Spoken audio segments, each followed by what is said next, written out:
جو باپ چاہتے ہوں کہ ان کی اولاد پوری مدت رضاعت تک دودھ پیے تو مائیں اپنے بچوں کو کامل 2 سال دودھ پلائیں۔ اس صورت میں بچے کے باپ کو معروف طریقے سے انہیں کھانا کپڑا دینا ہوگا، مگر کسی پر اس کی وسعت سے بڑھ کر بار نہ ڈالنا چاہیے۔ نہ تو ماں کو اس وجہ سے تکلیف میں ڈالا جائے کہ بچہ اس کا ہے، اور نہ باپ ہی کو اس وجہ سے تنگ کیا جائے کہ بچہ اس کا ہے۔ دودھ پلانے والی کا یہ حق جیسا بچے کے باپ پر ہے ویسا ہی اس کے وارث پر بھی ہے۔ لیکن اگر فریقین باہمی رضامندی اور مشورے سے دودھ چھڑانا چاہیں تو ایسا کرنے میں کوئی مذائقہ نہیں، اور اگر تمہارا خیال اپنی اولاد کو کسی غیر عورت سے دودھ پلوانے کا ہو تو اس میں بھی کوئی حرج نہیں، بشرطے کہ اس کا جو کچھ معاوضہ طے کرو وہ معروف طریقے پر ادا کر دو۔ اللہ سے ڈرو اور جان رکھو کہ جو کچھ تم کرتے ہو سب اللہ کی نظر میں ہے۔ تم میں سے جو لوگ مر جائیں ان کے پیچھے اگر ان کی بیویاں زندہ ہوں تو وہ اپنے آپ کو 4 مہینے 10 دن روکے رکھیں۔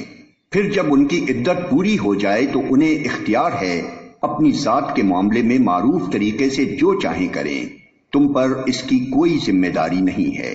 اللہ تم سب کے اعمال سے باخبر ہے۔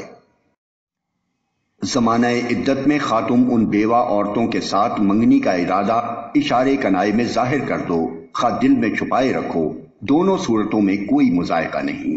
اللہ جانتا ہے کہ ان کا خیال تو تمہارے دل میں آئے گا ہی، مگر دیکھو خفیہ عہد و پیمان نہ کرنا۔ اگر کوئی بات کرنی ہے تو معروف طریقے سے کرو، اور عقد نکاح باندھنے کا فیصلہ اس وقت تک نہ کرو جب تک کہ عدت پوری نہ ہو جائے۔ خوب سمجھ لو کہ اللہ تمہارے دلوں کا حال تک جانتا ہے، لہٰذا اس سے ڈرو، اور یہ بھی جان لو کہ اللہ بردبار ہے، چھوٹی چھوٹی باتوں سے درگزر فرماتا ہے۔ تم پر کچھ گناہ نہیں اگر اپنی عورتوں کو طلاق دے دو قبل اس کے کہ ہاتھ لگانے کی نوبت آئے یا مہر مقرر ہو۔ اس صورت میں انہیں کچھ نہ کچھ دینا ضرور چاہیے۔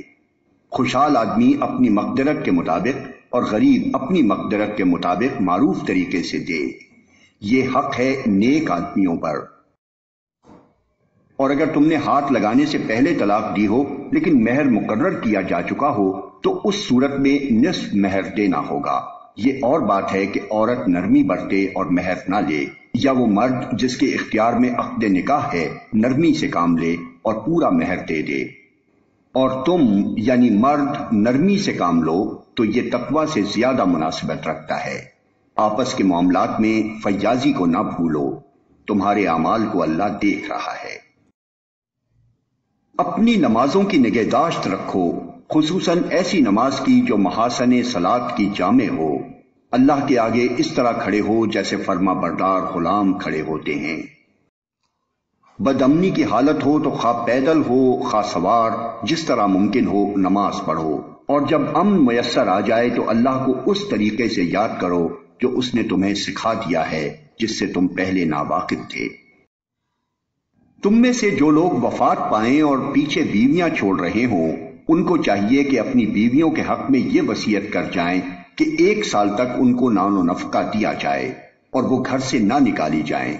پھر اگر وہ خود نکل جائیں تو اپنی ذات کے معاملے میں معروف طریقے سے وہ جو کچھ بھی کریں اس کی کوئی ذمہ داری تم پر نہیں ہے۔